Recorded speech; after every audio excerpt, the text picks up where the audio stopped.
starting strong with a very scary house. The Lemp Mansion in St. Louis, which is known to be one of the most haunted places in America due to a tragic history. The 33-room home was built in the 1860s by William Lemp, a successful brewery owner who ended up killing himself in 1904 after the youngest of his 4 sons, Frederick, died.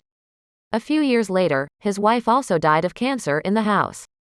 Then, in 1922, William Lemp Jr. shot himself in the same room William Sr. killed himself.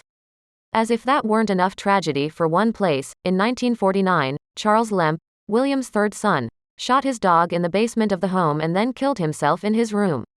That same year, the house was sold and transformed into a boarding house, where reports of hauntings began. According to Destination America, witnesses have experienced burning sensations and slamming doors. Today, the Lemp Mansion is a restaurant and inn that also holds events.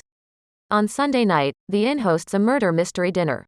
On June 10, 1912, Josiah and Sarah Moore were bludgeoned to death inside of their home in Villisca, Iowa. Their 4 children, and 2 friends who were spending the night, were also killed, and to this day, the crime remains unsolved. Their home is considered one of the most haunted houses in the country, and guests are drawn to it. People even pay $400 plus to stay for one night. Tours have been cut short by children's voices, falling lamps, moving ladders, and flying objects, says the Villisca Axe Murder House website. And, in 2014, a paranormal investigator stabbed himself after spending the night. Skeptics have left believers. Los Angeles is one of the best destinations for haunted house hunting, and this Bavarian-style home in Beverly Hills has a particularly gruesome history. In 1932, it was home to the iconic actress Jean Harlow and her abusive husband, Paul Byrne, who shot himself in the head while standing in front of the mirror. Their butler discovered him and called MGM instead of the police, so there were tons of rumors that it wasn't actually suicide. Many suspected Byrne's ex-girlfriend, a suspicion exacerbated by her jumping off a boat to her death a couple days later. Jean moved out after his death but died only a few years later at the age of 26. But wait, it gets creepier. In 1963, celebrity hairstylist Jay Sebring bought the home and lived there with his girlfriend, Sharon Tate, until she left him for Roman Polanski. They were still friends, and remained so until both of them were murdered by the Charles Manson cult. Tate was the same age as Harlow when she passed. But back to when the couple lived in the Harlow house. Tate told several friends of creepy occurrences in the home and even mentioned it in interviews. For example, once, when she was sleeping in the master bedroom alone, she saw a creepy little man. Her friends say she believed it to be Paul Byrne's ghost. She was so freaked out when she saw the alleged ghost that she ran out of the room and then saw a hanging shadowy corpse with its throat slit in the hallway. There are also stories about 2 other people dying in the swimming pool over the years. Massachusetts has no shortage of haunted mansions, it seems, and the S.K. Pierce Victorian is one of the state's eeriest.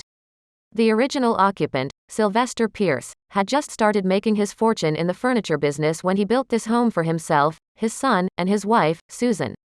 As a man about town, he hosted many notable people in his 7,000-square-foot home throughout the years, including President Calvin Coolidge, Betty Davis, and Norman Rockwell. Only a week after moving into the home, Susan fell ill and passed away from a mysterious bacterial disease. A year later, he remarried Ellen, a woman 30 years his junior, and had 2 more children. Years later, when both Sylvester and Ellen had passed away, his sons embarked on a fiery feud about the property as well as the furniture company, but the Great Depression swept in and made their choice easier since the company basically went bankrupt. The youngest son, Edward, was given control of the home when he turned it into a boarding house. It became a hotspot for illicit activities, including the murders and sudden, tragic deaths of several occupants, according to local lore. As a result of these violent ends, guests have reported every kind of haunting imaginable, from visions of apparitions to flying objects, disembodied sounds, pressure, temperature drops, and more.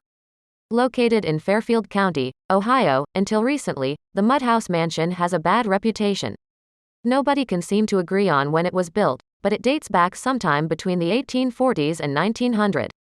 Unlike the other abandoned mansions on this list, you sadly can no longer visit it, as the home was demolished in 2015 after not being occupied since the 1930s.